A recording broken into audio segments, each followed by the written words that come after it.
Welcome to the Just Cycle Tips video on brake troubleshooting and setup. Today you'll probably need a Phillips head screwdriver and an Allen key set.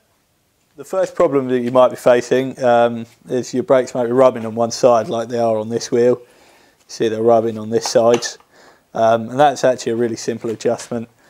I mean, it could be a buckled wheel, but it's unlikely, especially when it's rubbing all the way around here. On this one, this side of the brake is rubbing. So now we've kind of troubleshooted the problem. We'll go through the answer. So basically, you've got a spring this side and a spring this side. These screws here and here set the tension of the springs. So if you tighten the screws, then you pull the brake across. So you tighten this screw, the brake will come this way. And you want these to be set up evenly so it's not rubbing on one side. So as you can see at the moment, they're not even and this side is rubbing as a result. So what you need to do is tighten this spring, and you can do it by loosening the other spring as well. But for now we're just going to tighten this one a bit. They usually don't need as much adjustment as that. Do it incrementally. You see that still needs winding in a bit further.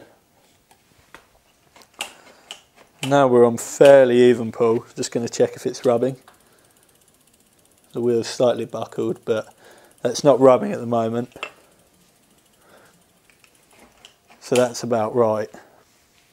So the following problem we're going to solve is the tension in the cable. We've got just a little bit too much pull on the brake lever.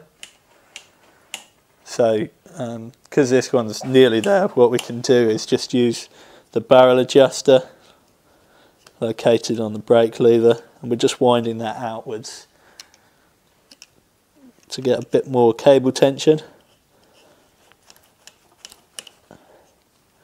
Just do that till you've got about 2 centimeters of pull as a maximum, and obviously you don't want the brake to be rubbing at any stage.